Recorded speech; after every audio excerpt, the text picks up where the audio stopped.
My wife sometimes now plays the more masculine side, and then I go into my feminine. True power is if you uplift everybody else, one of those people becomes bigger than you. What else can you ask for? Your life matters. You matter. Hi, welcome to another conversation with me. And today we have Stephen, and Stephen is here to reflect upon the masculine mirror that we never had. Perhaps you have never really go out there and talk to a man and ask him how does it feel in this whole world that has been saying that women are always victims. This is a reflection of a man, what he sees, what we do to ourselves as women, and also how he is impacted by this whole patriarchy team out there. Stephen, welcome. Tell us more about yourself to us. Hey, thank you so much. It's such a pleasure, Madhu, to join this podcast, and I'm really excited because something that is on my heart and wants to be expressed. So it's an honor to be here and to connect with you and your audience. Just a little bit about me. Right now, I live in India with my wife. We've been married for more than 3 years now. And whenever somebody asks me, how's your marriage? How are things going? I always say that it's the biggest blessing that I could have ever asked for. And truly to this day, I always ask myself, how did I deserve to have such a wonderful partner? And I have to say that it has been work. It's not like it just happened. There were struggles in the beginning, and I would say that a lot of it is contributed to communication, giving each other space, and allowing each other to feel the emotions, the pain, the love, whatever it is, positive or negative, it doesn't really matter. My wife always says that pain is not really different than love. It's just a different expression of a feeling. So the moment we start to label it as an emotion, we tend to have an idea about it, if it's good or bad. But if we go back to the feeling, it's the same. It's just that one is manifested in a way that we're unsure, we're not certain about what the outcome is going to be. And the other one, we kind of know what the outcome is going to be. So we feel that this is a good emotion, good feeling, and this is not a good feeling. So I would say that this was kind of the journey for me to really start looking at the masculine and the feminine and to start to heal that within myself, because I do believe that we all have both within us. And so my wife sometimes now plays the more masculine side, and then I go into my feminine. And then there are times when she goes into her feminine and I go more into my masculine. So it's a play. And I think life is a play. So yeah. I love the fact when you say that you will go into your feminine energy if she's on the masculine side, and she will be in the feminine side if you are in the masculine side. That really blew my mind. I was like, wow, I know this two energy exists within me. I've never thought I can lean in between this. The listening and talking is also it's a feminine and a masculine energy. The listening is more masculine.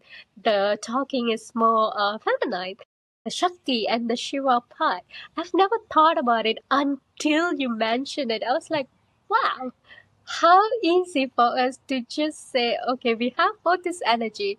Now I'm going to tap into this. Now I'm going to tap into that. When did you came about this realization? How? What is your journey? Tell us more about it. I would say to that point that listening and speaking, for me, it is the receptive part is the feminine, and the outgoing part is the masculine.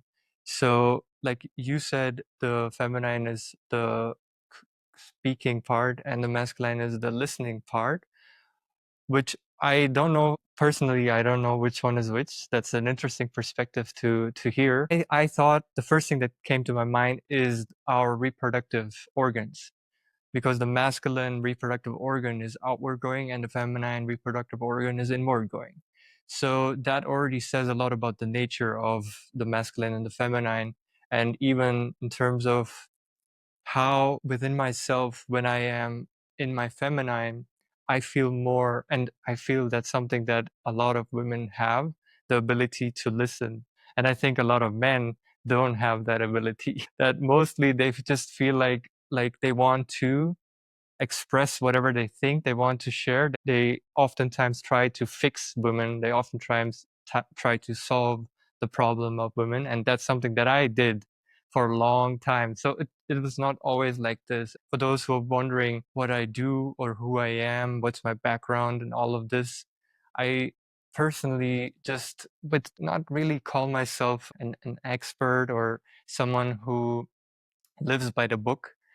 I would say whatever I share today is lived by experience and shared through my experience. And that's how I take this conversation, to share from my experience. I love to go a little bit back just to give a glimpse of life was not always so smooth, because now I would describe my life as being smooth in the sense of how I'm able to communicate with my wife and how things flow in our lives.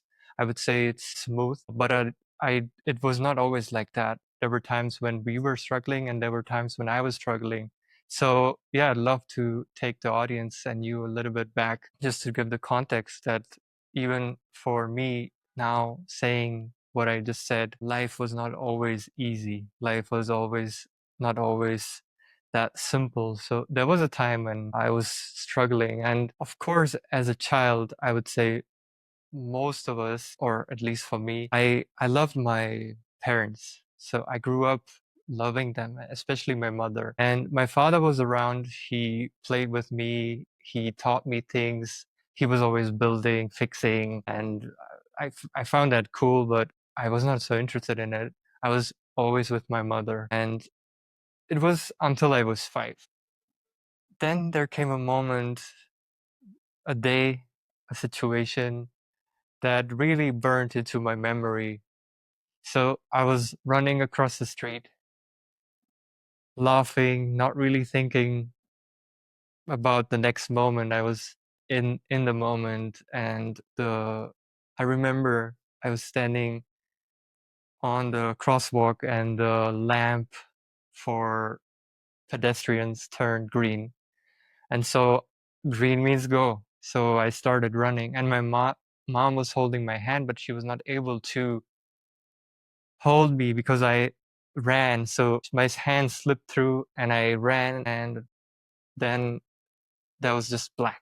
A car hit me, and I don't remember what happened after that until I woke up in the ambulance. And the doctor inside was so friendly and so loving. I remember he had this rubber glove.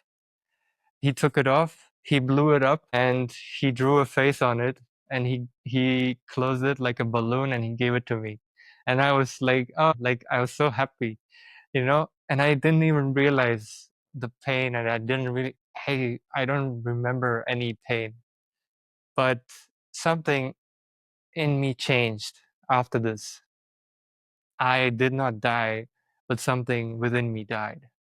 So when I woke up in the hospital, I didn't ask for my mom. I didn't want her. Something in my child mind, it had decided that she wasn't watching. She wasn't there. She didn't protect me. So that's that moment of me thinking that, okay, she wasn't watching, she wasn't taking care of me, she let it happen. That imprinted itself in my mind, and I began to ignore her. And so I started telling people my father was both my parents. My father was my mother and my father.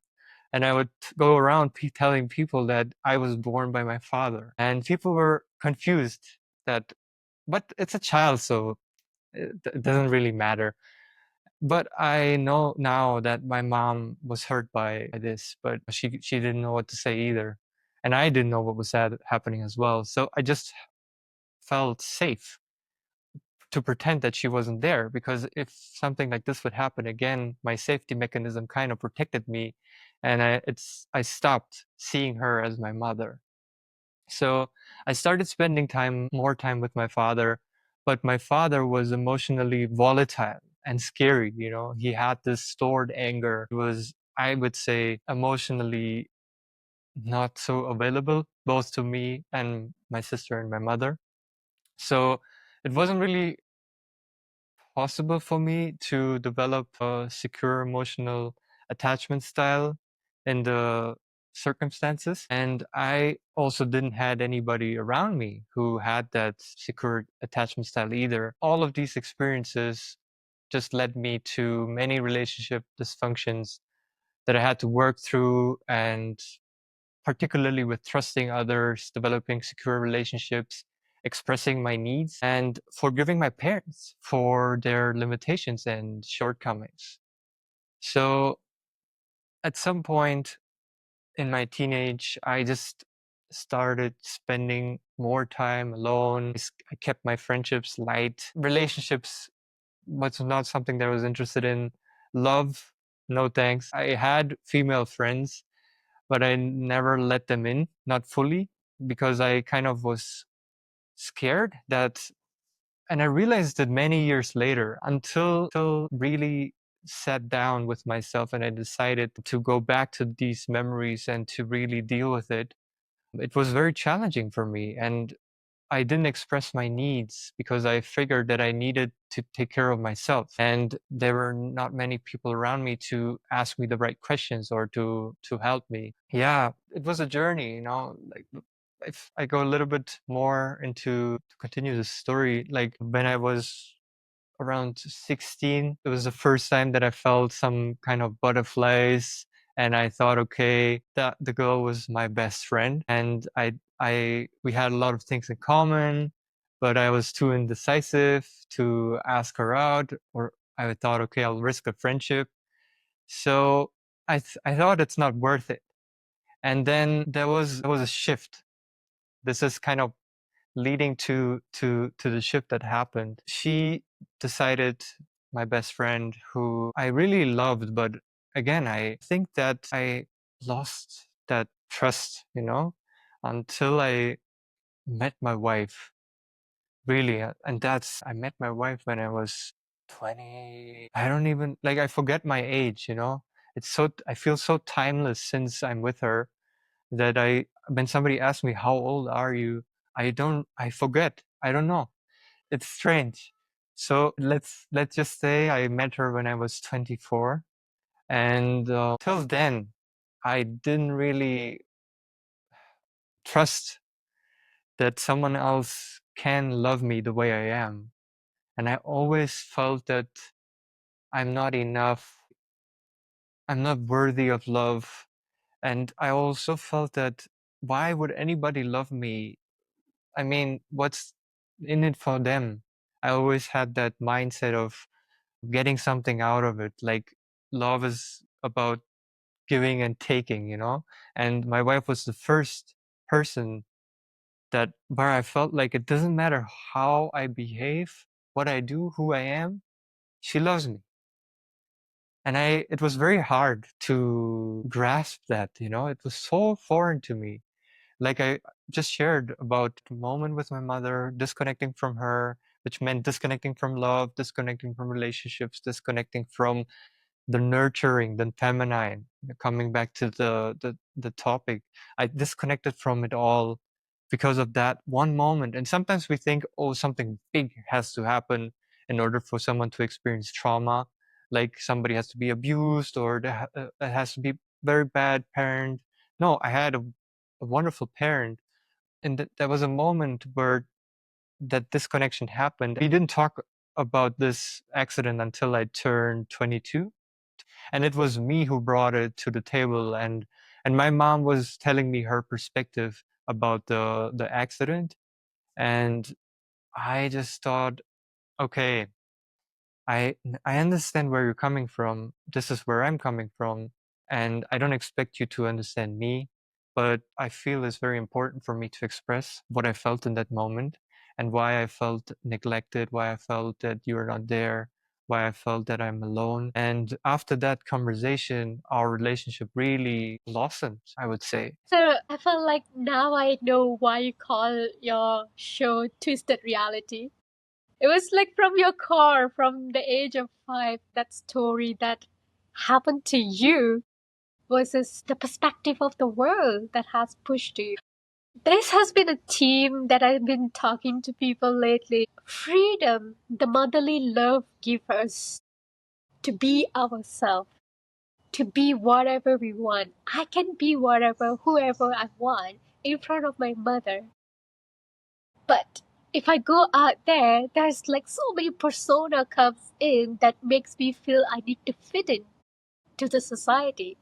But in your case, it started from there until you met your wife and she came and just let you be.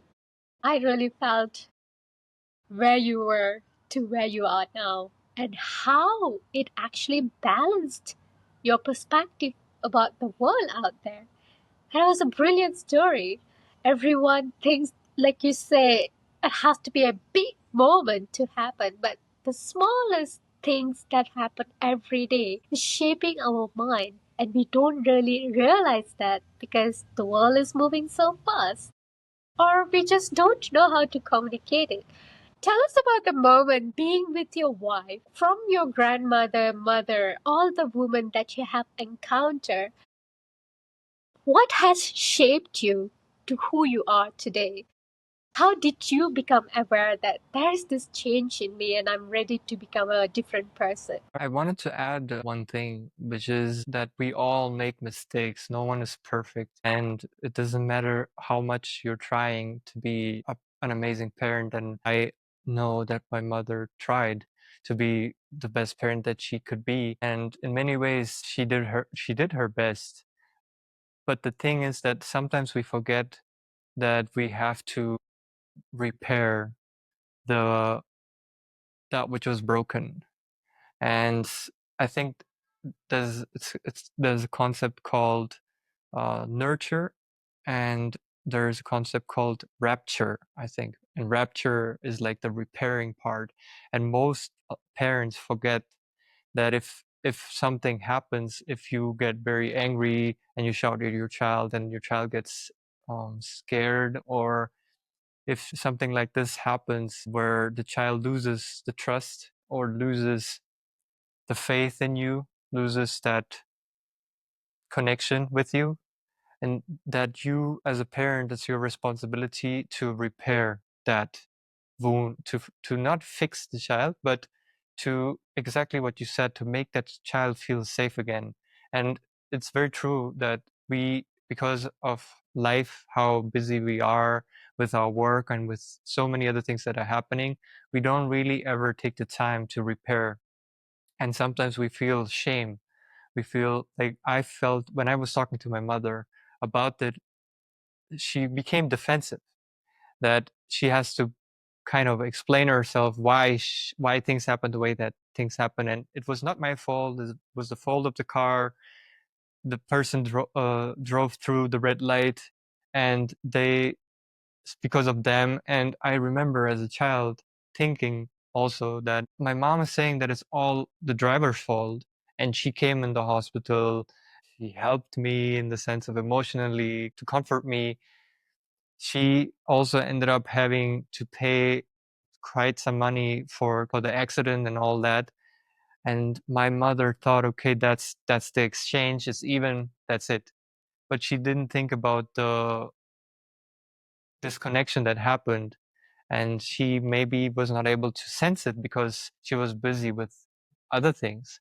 So I think as a parent, sometimes we forget that we have a responsibility of fixing what was broken and or doing our best that we can to connect with our child and to do the rapture. So yeah, that's one thing that I really wanted to mention. Coming back to the story, uh, I mentioned at 16 I kind of fell in love, but it was all butterflies. And the moment that I would make up my mind, okay, let's be in a relationship, I kind of felt like, but is it really love or not? Or like, oh, I always had this question that, what is love?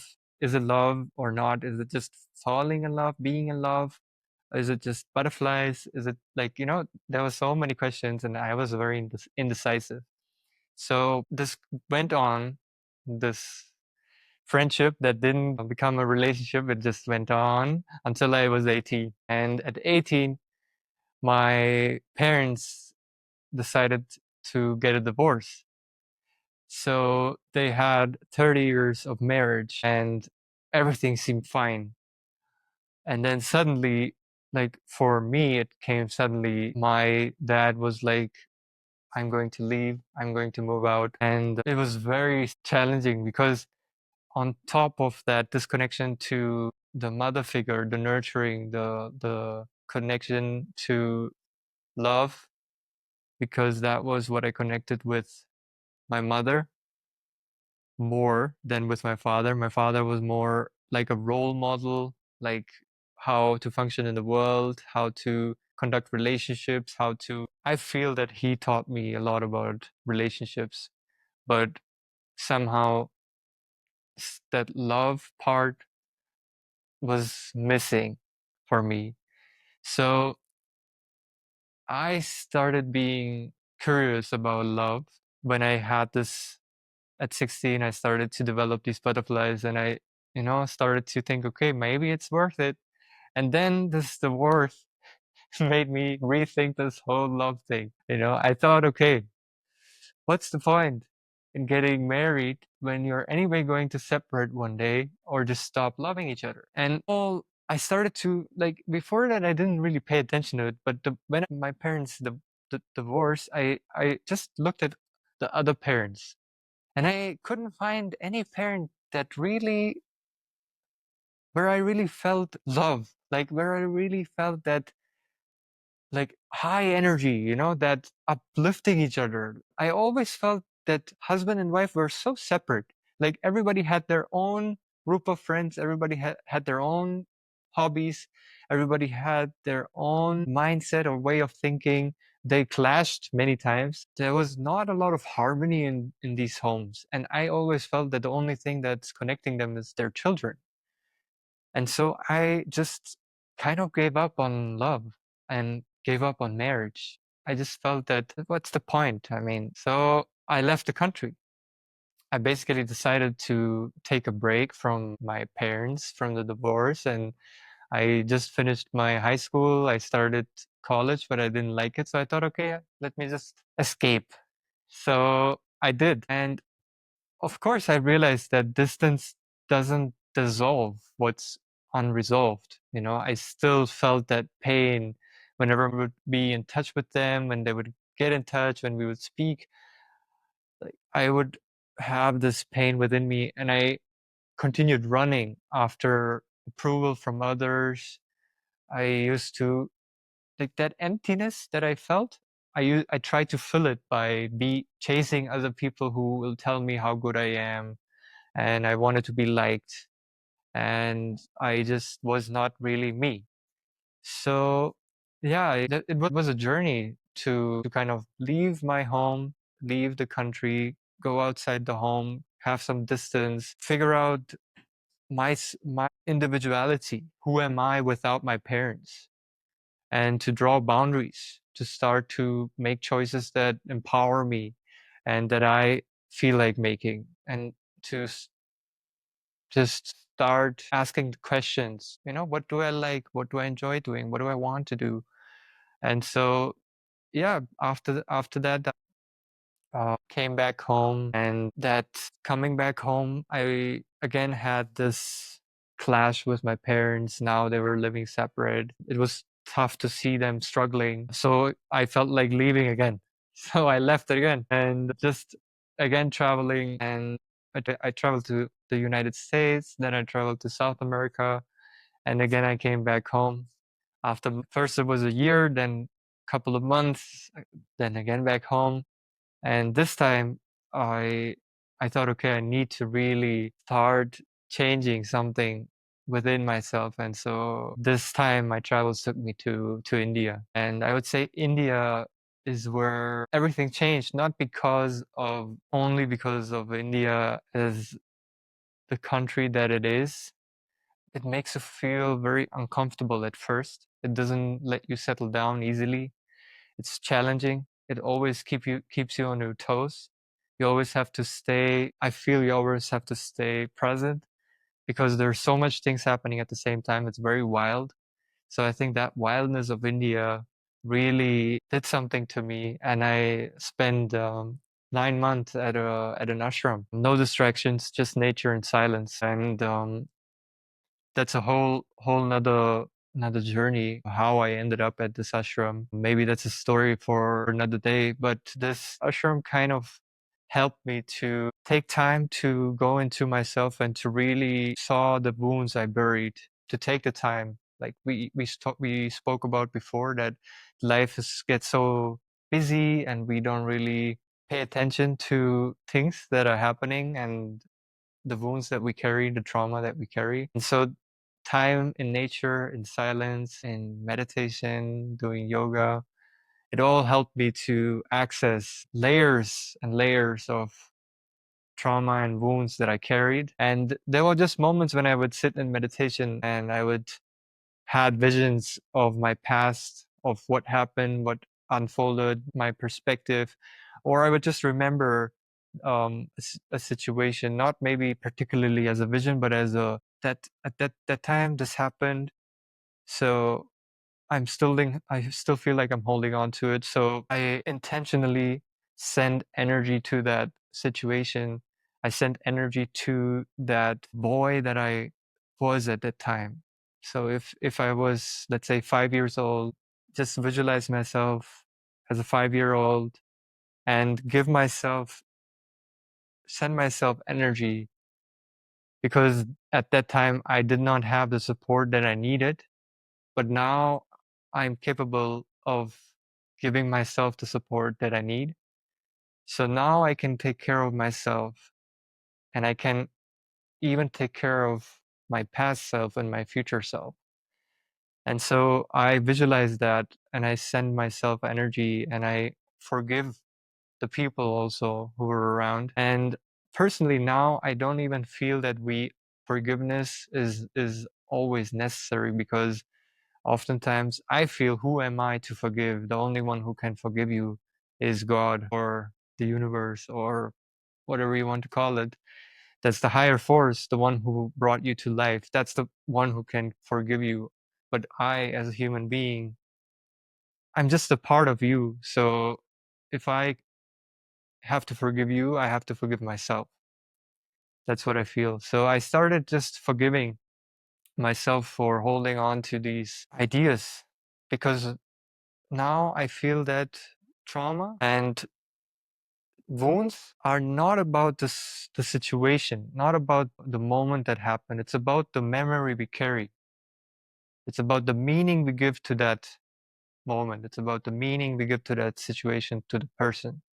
And so if we can remove the meaning, the negative meaning, the negative connotations, the blame, the victimhood, if we can remove that from the situation, then the situation does not have any power over us, or the person does not have any power over us. But until we stay in that, this person did this to me, and just we just repeat that, like my mom, she didn't hold my hand, and because of her, I had the accident. Because of her, this happened. It really helped me to start to pay attention to what was going on in my mind and to change my thoughts and to stop punishing my mother and to stop punishing myself. And I would say that I didn't fix everything, but something softened. And I saw her again. I saw her as a woman, a grown up woman.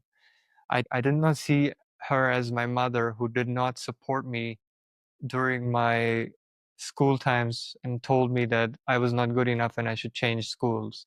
Like whatever she did in the past, whatever I remembered of her that was bad, that I labeled as bad, and that made me feel disconnected from her, I let go of that and I focused on her being a woman now, a grown up woman, and she did the best with what she knew. And so much of healing is just this naming the wound, seeing the story, not running anymore, not running, not ignoring the situation of the person anymore.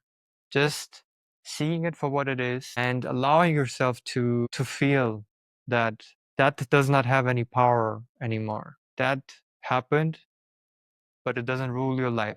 That has been a great journey for you to reflect upon, and it's been a great learning for me also to see how a man, a child, a boy, his whole journey is seeing a woman, and the first woman that he knows in his life, his mother.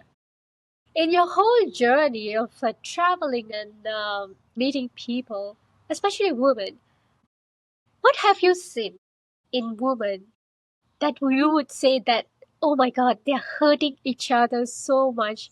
I wish they don't do this to themselves. I like the word algorithm because I feel like if you want to be in a story that women who don't say that mothers are less powerful than women who are having a successful business, if you live in this story, that's what your algorithm is going to feed you. So I like this quote, what you seek is what you shall find. And that's the story that I just said. If you continue telling yourself the story that women are like this, and that means that all women are going to carry that with them, then that's what you're going to see. And those kind of women are going to come into your life, and you're going to feel that you are powerless and life is just happening to you. So I feel that it all comes down to how we perceive life and how we live our life. And that has a lot to do with how we think about it. Either you come from a place of being a victim or you come from a place of being a creator. There's only two choices that you have. And so I saw women in my life who were always playing the victim card, and I still see them now. It's not like they're gone. And I recognize that they have not grown up. They still are the child that has been hurt and that never was seen, never felt protected. And somehow that hole is still there and they're functioning from that emptiness. And until you start to nurture yourself and start to fill that up, the holes within yourself, which is what I did when I traveled to not just India, even when I traveled to the US and to South America. What I started doing there is just to spend time with myself, to understand what I am thinking, how I'm perceiving life. And when you travel, I do feel it helps you to kind of open your mind up because you see things that you could never have imagined, and you see that people are living their lives in a completely different way than you lived it. So you kind of understand that, okay, life doesn't have to be in the way that I was taught it should be. Let me open myself up to new ways. So traveling definitely helped me to open up my mind. But I would say that traveling can also get you trapped because you can also use traveling as an escape. Like you can use anything. You can use spiritual practices as an escape of the situations that you're in, just trying to not think or not deal with whatever is present. And it's a journey to go within. And it sounds so easy, but it can be very difficult because a lot of us have, like I was mentioning, these layers and layers and layers of protection that our bodies carry to not go in there because it feels like there's so much pain. It will be so difficult to go through this pain and to unravel it. I can't do it. I'm too weak. I don't have enough energy. Life is too hard. Like again, we go in victim mindset, and until I met my wife, who gave me that space to open up myself to this pain, to be with the pain, to stay with it, to feel it, to cry through it, to open myself up. Until I did that, true healing was just an idea, and an idea that spiritually uh, we get into these discussions, and we have a lot of concepts, we have a lot of practices that we do. But I felt that until I really opened myself up to those trapped emotions that I had, I wasn't really tapping into who I truly am. I feel that at the core of the work that a human being needs to do on this planet, at the core of it, is to shift from carrying these emotions to flowing with the feelings. And when I say feelings, I mean, if you touch an object, it's a sensation. And there's a difference between a sensation and a feeling, right? So the feeling is temporary, just like the sensation. The feeling is something that moves through you. Even, for example, when you have an accident, there's pain that moves through your body and it leaves. But if you put a box around it, put a label on that feeling, make it into an emotion such as jealousy, anger, it could be even positive like bliss or joy. If you label it and you get attached to it, which what I feel happens when we label our feelings and we start to hold on to them, that's where these baggages start to accumulate. And I had accumulated a lot of baggages by the time I traveled to India because of these wounds that I had from early childhood. All of my life, I just continued that story, continued holding on to those negative emotions, and I just created a story for myself, and I live my life by the story, not by who I am. That's amazing realization going on. In the world of patriarchy, like you say, their mindset, their algorithm is attracting what they are. This world has been talking about patriarchy, yet it's all about the projection of making women feel that they're in the victim mindset. What happens to the man side? Can you share your journey as a man who have lived with women in this world of patriarchy? It's really difficult for me to connect to the word patriarchy because I never questioned the system as a child. I always thought that it's normal that all the priests are men and all the important politicians are men. If you look at it like that, in a child's life, who are the most relevant people? It's not the politicians. It's not the people who are standing in the church, or these people are not so important. The important people are those who are running the schools, those who are running the childcare or the kindergarten or wherever you are as a child. And those places were always filled with women. So I felt I didn't really feel that patriarchy. To be honest, even nowadays, I struggle to connect with that word because for me, like, just thinking about it, like, what am I fighting for? When I look at the system and I say it's a patriarch, I think of someone who is saying what I just said in the beginning. Oh, all men, all priests are men, all politicians are men, all this are men are getting paid more, patriarchy. But do you really feel as a woman that you want to be the president of a country? Like, do you want to carry the responsibility of 6,000 people in a church? Do you want to carry the responsibility of hundreds of millions of people as prime minister of a country? Like, is that really something that you would strive for? And I have not met a single woman in my life who had such a desire.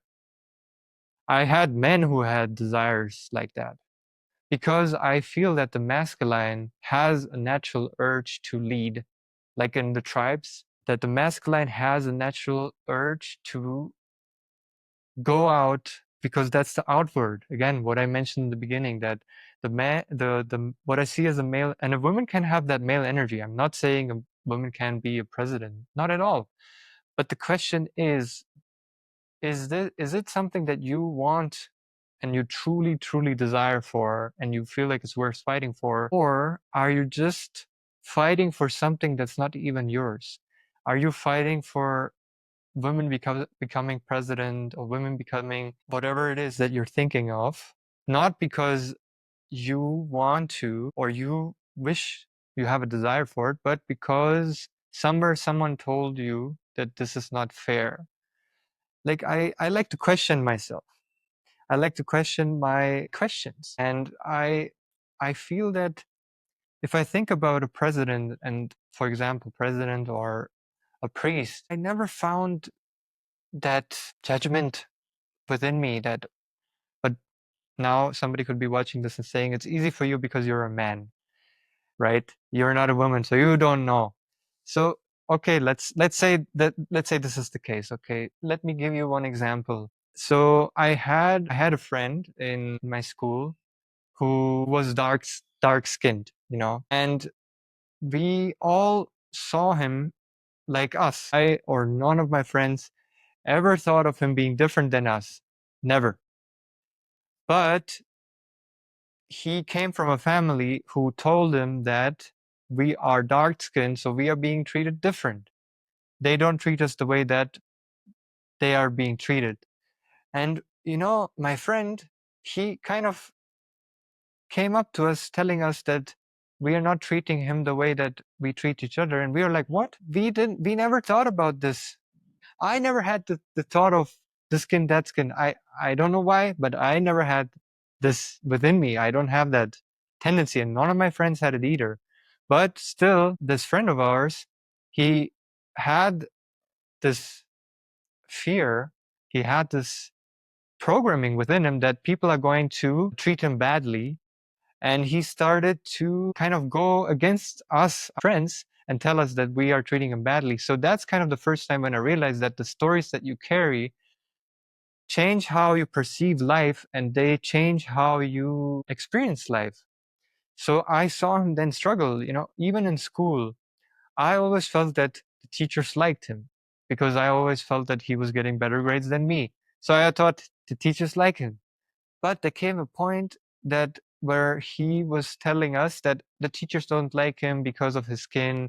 And I was like, you're getting better grades than me. And like, what are you saying? So I just felt somewhere that sometimes, and I'm not saying this is always the case, there's always a different story, but I wanted to give this example for people that sometimes we create stories like this patriarchy story where we become the victim. And I feel the patriarchy story is a victim story. Because if you are a woman, you can do whatever you want to do. There is no one who can stop you. And the only one who can stop you is you. And if you believe that the patriarchy is out there for you and you cannot earn well and you will never earn as much as the men, you cannot become the president, you cannot become a priest, then that's what you're going to experience. It's simple. If you want to become a priest, you can become a priest. I've seen women as priestess in Germany in a church, and they were amazing. And I was very happy to see a woman. I did not think, why is it not a man? Oh, a man would be much better. No, I thought she's amazing at what she's doing, and she has earned her place, and yeah, she has the right to be there, and everybody in the church respects her. And the same thing as in politics. If there is a woman who has a desire and who is moving in that direction, then nothing can stop you. The only thing that can stop you is your own mind. So that's what I would say to that question. There is no patriarchy out there. It's just your mindset and the stories that you build up. within you. That's spot on. I love that perspective. Of course, everybody who's listening to this might say, "What do you say? You're a man. Of course, you're going to tell me it's easy for you. You don't see it because you're a man.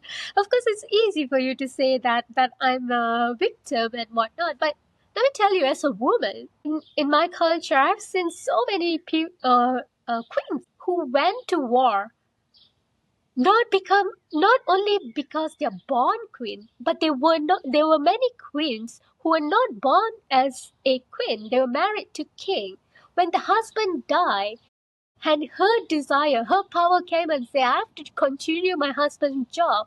And she goes out there, fight a war, bring in collaboration, ask for help. Whether it's the highest regime is another man who's dealing with it, it doesn't matter. Because her desire is to go out there to protect her own people. She could do it. So I did not grow up coming from a multicultural country with a dark skin, people putting me down, saying you can't do this and you can't have this. Women are seeing differently. I relate to that story. I support what you have just said because I didn't sit down there and sitting and crying to say I'm a minority, I'm a dark skinned woman.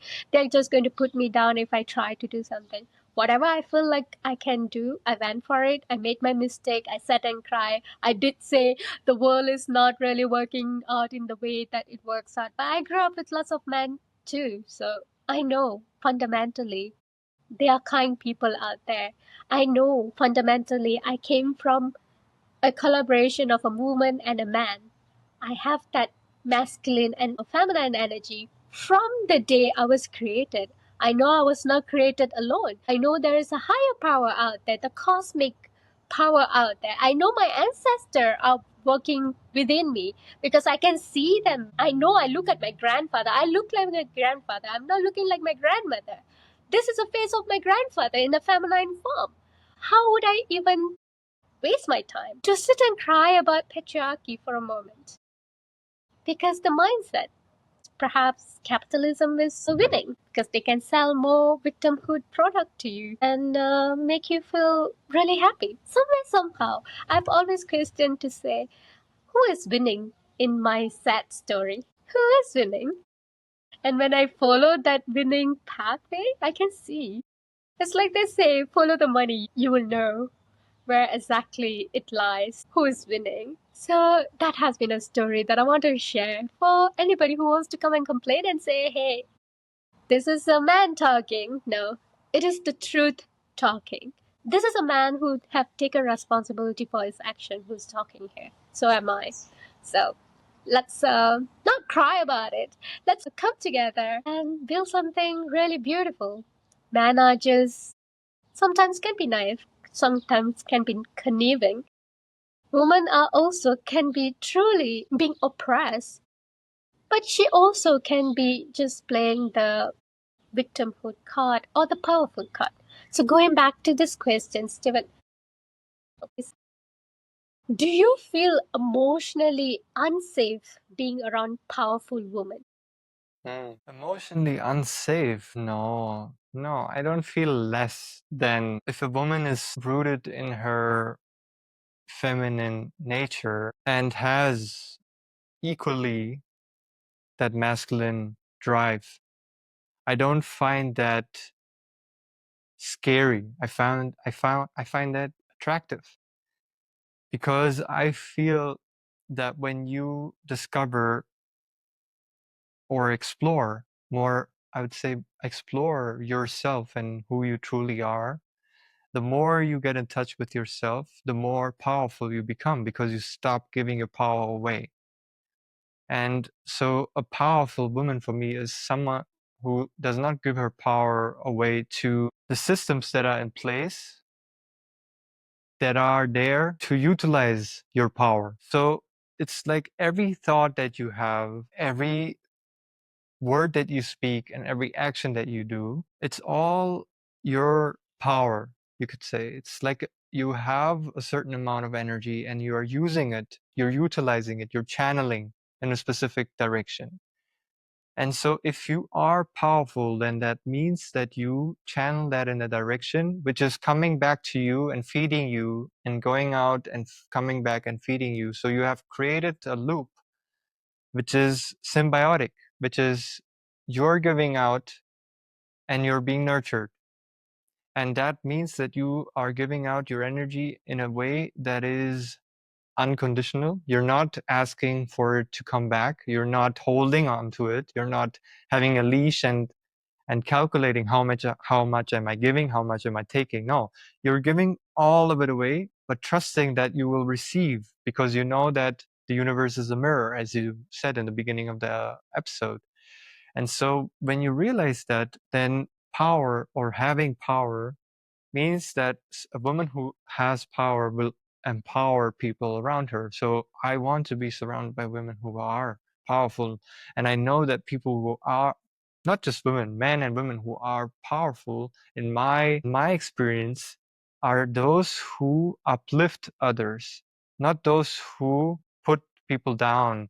Because if you have to put others down in order to feel powerful, that's not true power. True power is if you uplift everybody else and you lift them up. And let's say one day one of those people becomes bigger than you. What else can you ask for? Wouldn't you want your children to become better human beings than you? Wouldn't you want them to be more evolved than you? I think so. I would. And so if somebody is more powerful than me, if I spend time with them, I will become more powerful because what I said before, whatever you spend your energy in is what you're going to receive. So if you spend your time with people who are powerful, if you listen to people who are powerful, I mean, it can be influential, it can be empowering, uplifting. These are just words that are coming for me, and so I connected with that.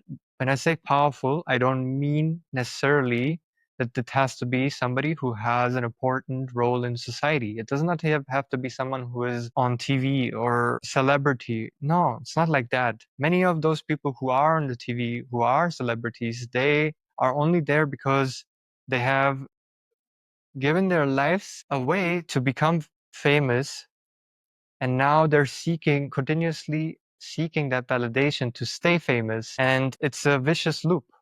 So I don't look up to celebrities as such. I look up to people who empower the people, who empower people in the country, who empower the people in the village, who empower the people in the community, who empower each other, like you do with the podcast. I want to spend my time with people who empower others. So to your question, I feel inspired and I want to spend time with them. Be with people who inspired you, and that power is not going to surprise you. That is what I heard when you spoke, and that is so beautiful. That's brilliant. Steven, that is end of my question. Do you feel complete? Do you have more to add to us? I would say to anyone who is listening who made it till this point, I really want to thank you for taking the time out to spend with us. And I want to say that your life matters, you matter. And if you ever feel like you don't, then just show up in Madhu's channel in the comments or show up in the comments of my channel, connect with us, and just let us remind you that you matter, because sometimes we all have those moments where we feel like we're not enough, not doing enough, or we feel that what we do doesn't really matter because it's such a small thing. What's the point of it all? Sometimes even for me, it still happens, and I just tell my wife, and sometimes I do a meditation, and I realize that this vicious cycle, these thoughts, these negative thoughts are coming from somewhere. Sometimes they enter from nowhere and they just start to nag in my mind, and then if I don't pay attention, they become the story that I tell myself.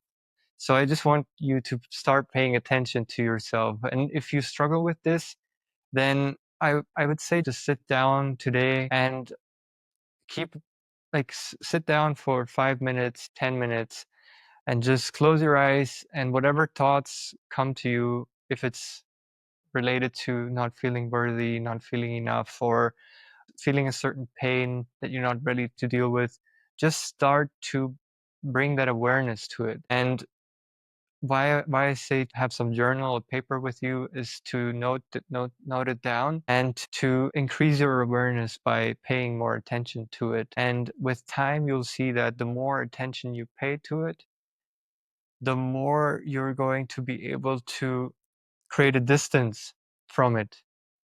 And the more your awareness increases, the more you can also start to experience the life that you want instead of the life that you've been telling yourself that you have to have, which is a lot of the times is what we do, that we tell ourselves, this is how things are, this is how things have always been, this is how things were for my mother, for my grandmother. This is, and it doesn't have to be consciously, it could be subconsciously too.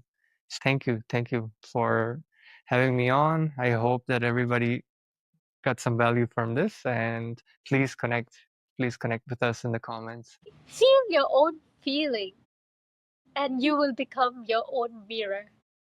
Thank you so much for joining us. Steven's, I'll leave Steven's information in the description. Please join him, listen to his stories. He's posting out a lot of historical events that had happened in the past.